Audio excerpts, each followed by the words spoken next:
Olá pessoal, tudo bem com vocês?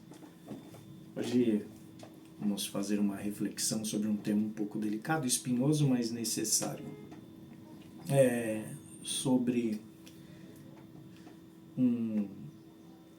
uma prática, uma forma de comportamento e de busca que tem se espalhado, posso dizer que é um fenômeno, e tem se feito presente em várias igrejas evangélicas, denominações de linha pentecostal, principalmente. É a busca exagerada, demasiada por revelações, profecias, experiências místicas ou extraordinárias, como alguns gostam de mencionar. Em muitos lugares parece que a palavra já não é mais o suficiente. A palavra fica em segundo plano, último plano, não vou dizer nenhum segundo, para muitos fica em último plano. E para que possamos continuar, faça uma reflexão. Será que isso é saudável para a fé cristã? Antes de prosseguirmos, se você não é inscrito no canal, inscreva-se, deixe o seu like, comente, para que possamos junto aprender e crescer na graça e também no conhecimento. Em Tessalonicenses capítulo 5, versículo 21, diz: examinai tudo e retende o bem. Então, partindo desse capítulo e desse versículo, vamos examinar, vamos caminhar junto nesse vídeo e que possa contribuir para a sua fé, para a maturação dela e para o seu crescimento também. Esse movimento de buscas, esse comportamento, isso não é nada novo. Isso daí é algo já antigo, de muitos tempos, já remonta aos tempos bíblicos. O ser humano sempre buscou no misticismo respostas rápidas para a sua ansiedade, para suas necessidades diárias. O povo de Israel muitas vezes corria atrás de práticas religiosas que prometiam segurança, mas afastavam do verdadeiro Deus. Vemos em Oséias capítulo 4, versículo 6, que diz: o meu povo foi destruído porque lhes faltou conhecimento. Então, isso daí é algo total e amplamente corrosivo e nocivo, distancia da verdadeira comunhão com Deus, da verdadeira adoração.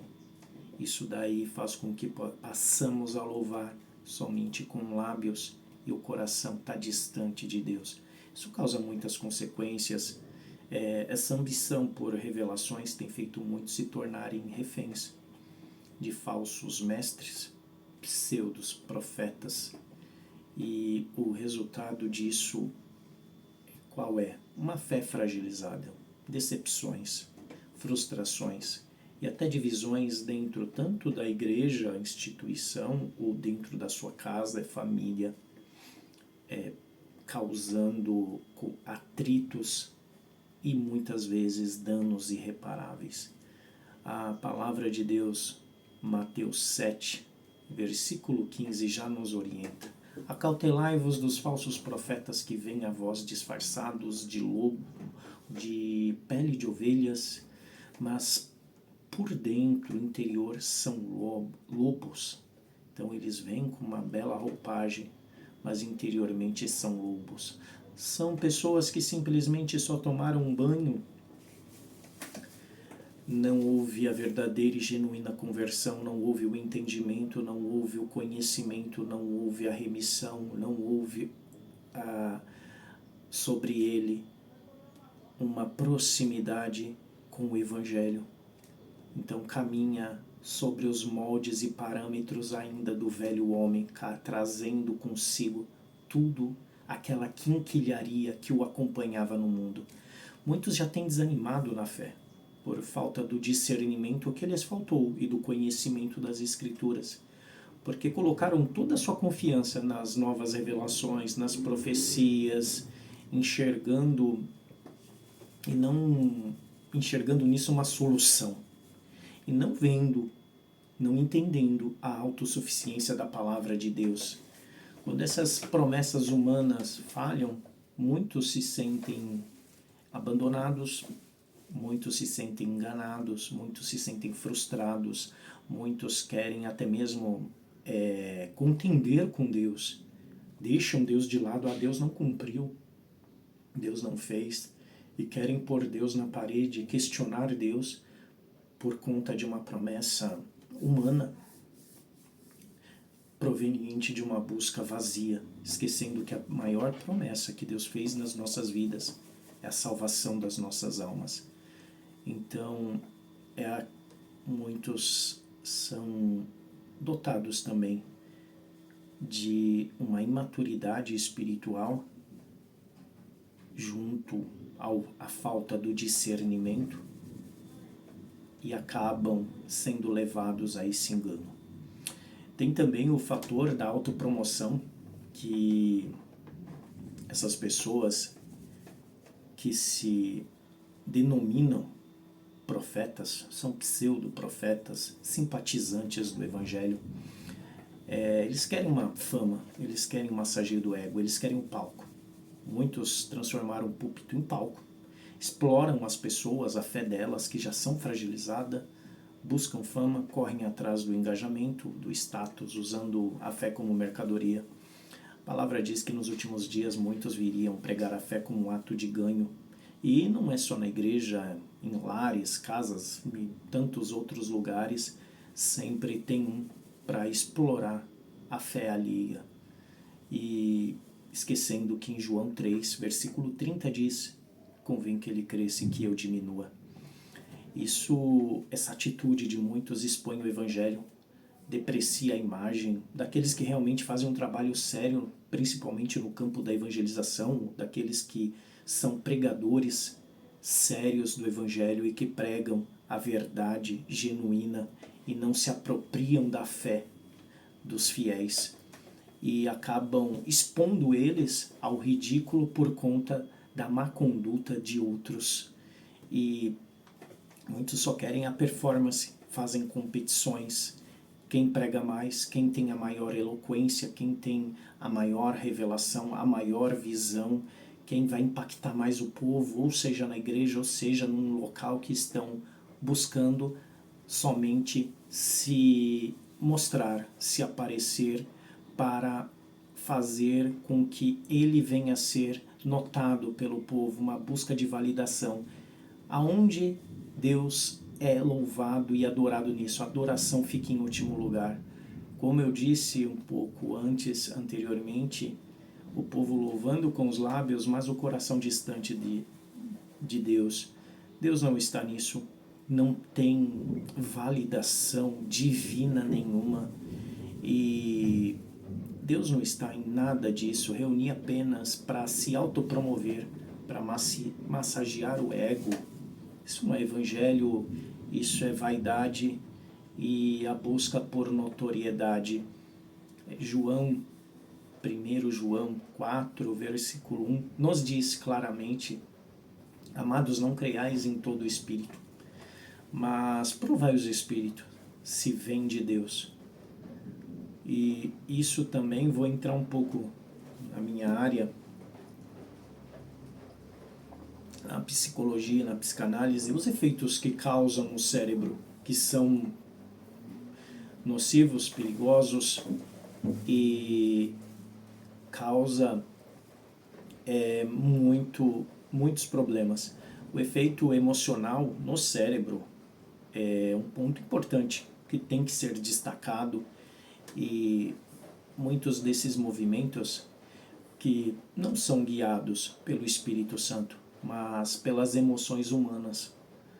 A ciência, de forma clara e estudos comprovados, explica que esse tipo de experiência está ligado diretamente à dopamina. Dopamina, sabemos que é um neurotransmissor responsável pela sensação de prazer e pela busca de recompensas. E altamente viciante. Isso causa um looping no cérebro. Então, cada profecia nova, cada arrepio, cada experiência emocional que a pessoa vai sentindo, cada momento, a cada dia, isso vai liberando mais dopamina no cérebro. Isso vai gerando um ciclo ciclo vicioso de prazer na pessoa. Então, ela sempre vai precisar mais, porque se ela não sentiu Deus hoje, Deus não está na vida dela, Deus não ama ela, ela precisa sentir Deus para sentir uma validação de que Deus está com ela naquela dificuldade, naquela luta, naquele obstáculo, naquele tempo, naquele período diante das adversidades momentâneas que está passando no tempo presente. Isso é falta de confiança, falta de entender o Evangelho, falta de discernimento. Então, a pessoa está amplamente, totalmente fragilizada. Porque se eu não sentir Deus hoje, se eu for para a igreja, Deus não me visitou, se eu for na visita, Deus não falou comigo e Deus já não está na minha vida. Ah, se Deus não falar comigo é porque Deus não me ama. Isso é uma imaturidade espiritual muito grande. Isso demonstra que temos que crescer. A fé cristã não deve ser baseada em química ou em emoções passageiras. Ela deve ser fundamentada na verdade eterna, que é a palavra de Deus. Como diz em João 17, versículo 17, santificai-os na verdade, pois a tua palavra é a verdade. Então temos que entender que o fato de eu congregar, de eu ir numa igreja, de eu ir num círculo de oração, numa célula, numa oração com irmãos ou um ajuntamento, Deus não me entregar um recado, eu não sentir nada, eu simplesmente estive ali e fui embora e nada tive de recado ou nada para mim, não significa que Deus não está na minha vida. O motivo principal de eu estar num culto ou numa oração é a adoração. As demais coisas Deus acrescentará de acordo à sua vontade. Então, muitos vão até contra-argumentar, vão dizer assim, mas até para defender, porque tem muitos que infelizmente têm um profeta de estimação, idolatram, exaltam, veneram, põem num pedestal, colocam no topo, e muitos podem até dizer, mas a profecia do irmão, ou que ele pregou, se cumpriu, então é um profeta de Deus. Mas esquece que na Bíblia Balaão não errou nenhuma profecia. Balaão acertou todas, e a Bíblia o caracteriza e o coloca na condição de um falso profeta. Então, para que seja um verdadeiro profeta, não é só acertar a profecia, tem uns requisitos necessários que ele tem que estar enquadrado. Vemos na Bíblia nitidamente, muitos vão se achegar a Cristo e vai falar, em teu nome eu profetizei, expulsei demônio, fiz visita, anunciei, fiz tantas coisas. O que Jesus vai falar para eles? Apartai-vos de mim, que eu não vos conheço. Então, temos que ter esse entendimento. Então, quantos que não foram levados da mesma forma pelo caminho de Coré? Ai daqueles, como diz em Judas, capítulo 1, versículo 11, ai daqueles que entraram pelo caminho de Caim, foram levados pelo engano do prêmio de Balaão e pereceram na contradição de Coré. Então, o conhecimento da palavra ele é libertador. Ele tira a cauterização da mente, os comichões do ouvido, tira aquilo que tampa os nossos olhos, as vendas que estão impedindo de nós enxergarmos a verdade. Jesus mesmo disse, eu sou o caminho, a verdade e a vida. Então, devemos caminhar somente olhando para Cristo. Lembremos que Jesus também alertou que no dia do juízo muitos dirão, como eu disse, Senhor, fizemos tantas maravilhas. E o Senhor dirá, nunca vos conheci, apartai-vos de mim, aqueles que praticam a iniquidade. É duro, mas necessário dizer isso, falar desse assunto espinhoso, quanto se valendo de um dom, de algo que foi derramado sobre ele, e se apropriando daquilo e manipulando e usando aquilo em benefício próprio. Outros nem nada têm, fazem simplesmente uma performance. Então, o cumprimento de uma palavra, de uma profecia, não significa que a glória pertence ao homem. Toda a glória é de Deus, nunca do profeta. Se alguém prega, revela, cura ou profetiza, A obra não é dele, é do Senhor. Nada é para o homem, tudo é para Deus, pois toda a honra a Ele pertence. E Ele não divide a glória dele com ninguém. E ai daquele que quer se apropriar daquilo que não é dele, daquilo que é de Deus. Isso é um caminho perigoso. Quantos que tropeçaram e caíram no seu próprio orgulho, no seu próprio ego, fizeram para si um caminho escorregadio e contribuiu isso para a sua própria queda e ruína. Então o equilíbrio devemos ter. Está faltando para muitos. Devemos ter equilíbrio, porque eu creio no dom profético, na dispensação, na continuidade dos dons de Deus. Creio, isso é lindo, isso é maravilhoso, isso traz edificação para a igreja, mas estão mudando o contexto disso tudo. Aquilo que era para edificar a igreja, aquilo que era para trazer a alegria, não está trazendo a edificação e a alegria. Está trazendo a fama e a glória e tirando Deus do cenário. Os movimentos espirituais estão acima da própria palavra. Muitos estão validando mais o movimento espiritual do que propriamente a Escritura. E cremos no dom, cremos nas revelações, cremos nas experiências, mas só que toda experiência deve ser submetida à Escritura da palavra. Eu tenho que comparar, peraí, o que está falando? O que está anunciando? O que está dizendo? Isso aqui. Vamos passar pelo crivo da palavra. Vamos filtrar pela palavra. Se a palavra validar aquilo, é Deus. Se a palavra não validar, não passar pelo crivo, não passar pelo filtro da palavra, tira fora, descarta. Não é de Deus, é do homem, é sentimento humano. É vindo para se autopromover. Então temos que crer, entender, como diz Timóteo 3,16, 2 Timóteo 3,16, toda a Escritura é divinamente inspirada por Deus, útil para correção, para instrução, para redarguir, para nos conduzir na verdade.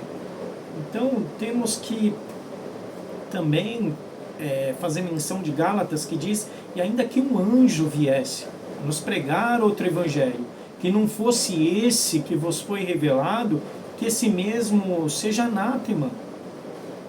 E hoje muitos estão crendo facilmente em qualquer coisa. Tá numa casa e aí um diz, eu vi o anjo entrar, o anjo está aqui, mas que tanto anjo que esse pessoal vê, eles estão fazendo mais culto ao anjo, está virando angiolatria, uma idolatria aos anjos, e adoração nada, só vê anjo. O estoque de chave do céu já esgotou, porque tanta chave que derrama. Isso daí é falta de confiança na palavra. Isso gera ansiedade espiritual. Pessoas sempre em procura de novas revelações, acabam abrindo espaço, até para quedas dolorosas, para sentimentos que vão se ruminar e caminhar com ele por anos, andando ansioso, numa busca frenética, sempre por algo que venha completar o vazio que carrega dentro de si. Mas quem vai completar esse vazio é o Senhor Jesus Cristo. Se você não abrir espaço para que a palavra de Deus complete o vazio que está sobre ti, não vai ser profecia, não vai ser visão, não vai ser revelação, não vai ser nada. Isso significa que ainda não foi curado daquilo que sempre te acompanhou, chamada falta de confiança. Agora, Deus nunca... A garganta não está legal. Então, meus irmãos, Deus nunca fala. Deus fala, mas nunca contra a sua própria palavra. E devemos entender de uma coisa. Entender que tudo aqui é passageiro. E muitos buscando resposta somente para as coisas seculares, para o tempo presente. E nada, a preocupação de muitos não estão em adorar, em louvar, em salvação e vida eterna, mas simplesmente a resposta do carro, da casa, da faculdade, do casamento, do namoro, do noivado, se vai conseguir trocar de carro, se a empresa vai abrir ou se a empresa vai fechar, se eu vou ser empresário, se eu vou viajar, se eu vou fazer isso, se eu vou fazer aquilo, como que vai ser meus filhos, como que está isso, como que está aquilo, e sempre buscando, parece que estamos sempre indo consultar um oráculo para ter as revelações, mas as revelações passam, as emoções mudam, os líderes se levantam e caem, mas a palavra de Deus permanece para sempre. E se tivermos firmados nela, não seremos enganados por homens, nem refém de falsos profetas, mas teremos uma fé sólida, madura, inabalável em Cristo. É isso que está faltando a muitos. Essa confiança, essa segurança na palavra. Muitos não pegam a Bíblia para ler, não fazem um devocional, não oram, não se dedicam, não conhecem. Se está numa igreja, se anunciar o horário da ministração da palavra, se perde todo porque não conhece a Escritura, não tem afinidade com a palavra, não tem uma intimidade com o céu, fácil de ser enganado. Quantos que também acabam idolatrando, muitos também são culpados por isso, porque o que um falso profeta precisa é somente de um povo que o bajule, que o idolatre, que o coloque num pedestal que não lhe pertence. E muitos acabam exaltando, idolatrando, tendo aquele por profeta de estimação, é o chaveirinho de muitos. E muitos acabam não percebendo que estão desviando o foco de Cristo, do Evangelho, daquilo que era realmente para ser adorado. Estão venerando o homem, que é humano, é falho, é errante e dotado de muitas concupiscências que carregam ainda. Muitos não se deram conta do pecado que estão cometendo, da falha que estão cometendo. Que a sabedoria possa nos tomar, nos iluminar, nos ajudar a prosseguir adiante e que não sejamos reféns dos nossos próprios sentimentos, movidos pelas emoções que nos escravizam, mas que sejamos libertos pelo poder do Evangelho, pelo poder da palavra, e não sejamos levados cativos em prisões que vão nos fazer retroceder na fé e não crescer nela. Que possamos crescer e ter frutos, que sejamos como árvore plantada junto a ribeiro, e entender que daremos o nosso fruto na estação própria. E que se Deus hoje não nos visitou, e que se a glória de Deus hoje não nos envolveu, e que se hoje não veio sobre nós uma dispensação, não significa que Deus nos esqueceu, não significa que o céu nos abandonou, não significa que Deus virou as costas. Respeitemos também e tenhamos maturidade para entender o tempo de Deus na nossa vida, o tempo de Deus na nossa história. Há para todo propósito debaixo do céu um tempo determinado. Que o tempo de Deus se cumpra na tua vida, na tua história, de uma forma sólida, de uma forma a estruturar, a fazer a tua emoção, o teu psicológico, o teu equilíbrio e a tua fé crescer, para que você possa contribuir no Evangelho, não só para você principalmente, porque para você poder ajudar os outros, você precisa primeiro ser restaurado e depois ajudar os demais. Que fique essa mensagem, que ela possa impactar, te ajudar, esclarecer. Terminamos por aqui. Que a graça e a paz do nosso Deus, do nosso Salvador Jesus Cristo, superabunde na vossa vida. Forte abraço a todos, até o próximo.